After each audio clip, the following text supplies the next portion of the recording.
Now, if we're honest with ourselves, we'll admit that for too long we have not always met these responsibilities, as a government or as a people.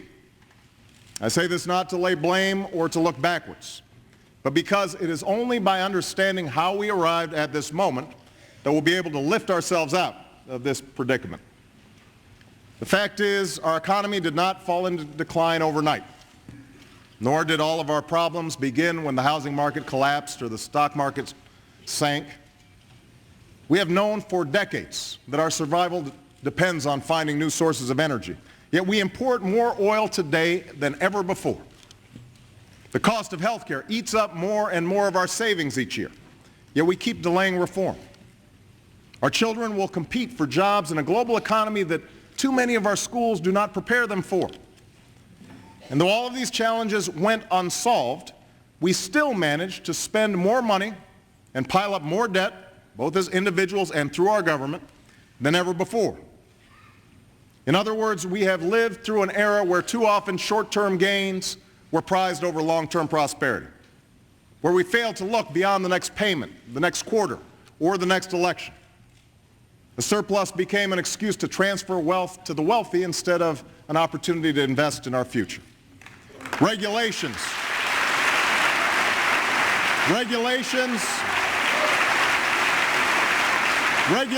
were gutted for the sake of a quick profit at the expense of a healthy market. People bought homes they knew they couldn't afford from banks and lenders who pushed those bad loans anyway. And all the while, critical debates and difficult decisions were put off for some other time on some other day. Well, that day of reckoning has arrived, and the time to take charge of our future is here. Now is the time to act boldly and wisely, to not only revive this economy, but to build a new foundation for lasting prosperity. Now's the time to jumpstart job creation, restart lending, and invest in areas like energy, healthcare, and education that will grow our economy even as we make hard choices to bring our deficit down. That is what my economic agenda is designed to do, and that is what I'd like to talk to you about tonight. It's an agenda that begins with jobs. As soon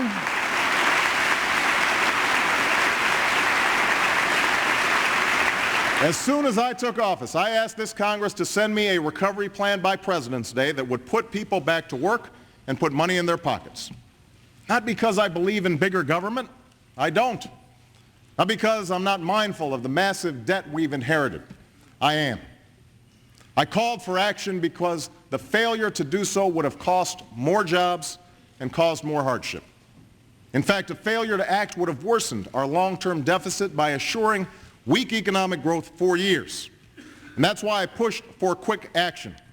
And tonight I am grateful that this Congress delivered and pleased to say that the American Recovery and Reinvestment Act is now law.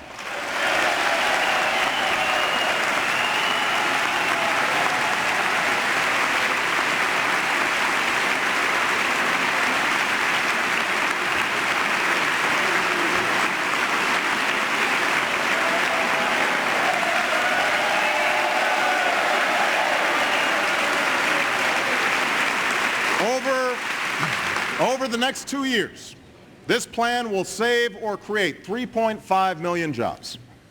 More than 90% of these jobs will be in the private sector.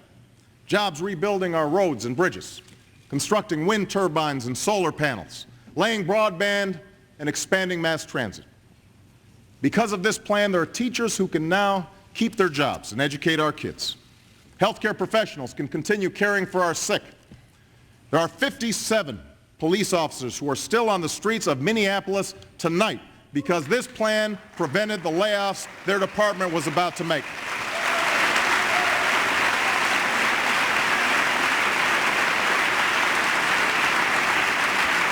Because of this plan, 95% of working households in America will receive a tax cut.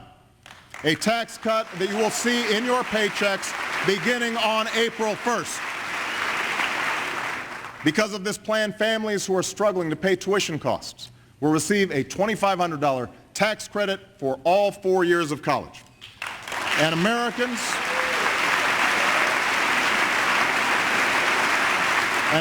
who have lost their jobs in this recession will be able to receive extended unemployment benefits and continued health care coverage to help them weather this storm.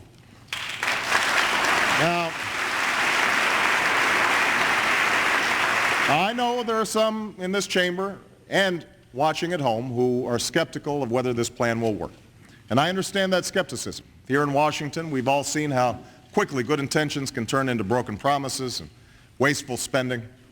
And with a plan of this scale comes enormous responsibility to get it right. And that's why I've asked Vice President Biden to lead a tough, unprecedented oversight effort, because nobody messes with Joe.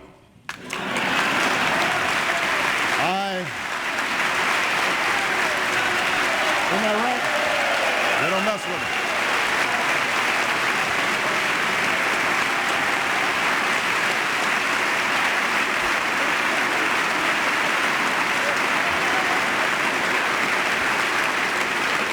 I have told each of my cabinet, as well as mayors and governors across the country, that they will be held accountable by me and the American people for every dollar they spend. I've appointed a proven and aggressive inspector general to ferret out any and all cases of waste and fraud. And we have created a new website called recovery.gov so that every American can find out how and where their money is being spent. So the recovery plan we passed is the first step in getting our economy back on track. But it is just the first step. Because even if we manage this plan flawlessly, there will be no real recovery unless we clean up the credit crisis that has severely weakened our financial system. I want to speak plainly and candidly about this issue tonight because every American should know that it directly affects you and your family's well-being. You should also know that the money you've deposited in banks across the country is safe. Your insurance is secure. You can rely on the continued operation of our financial system. That's not the source of concern. The concern is that if we do not restart lending in this country, our recovery will be choked off before it even begins. You see, the flow of credit is the lifeblood of our economy. The ability to get a loan is how you finance the purchase of everything from a home to a car to a college education. How stores stock their shelves, farms buy equipment, and businesses make payroll. But credit has stopped flowing the way it should. Too many bad loans from the housing crisis have made their way onto the books of too many banks. And with so much debt and so little confidence, these banks are now fearful of lending out any more money to households, to businesses, or even to each other. And when there's no lending, families can't afford to buy homes or cars. So businesses are forced to make layoffs. Our economy suffers even more, and credit dries up even further.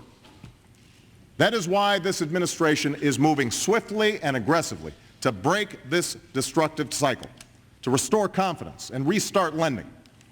And we will do so in several ways. First, we are creating a new lending fund that represents the largest effort ever to help provide auto loans, college loans, and small business loans to the consumers and entrepreneurs who keep this economy running.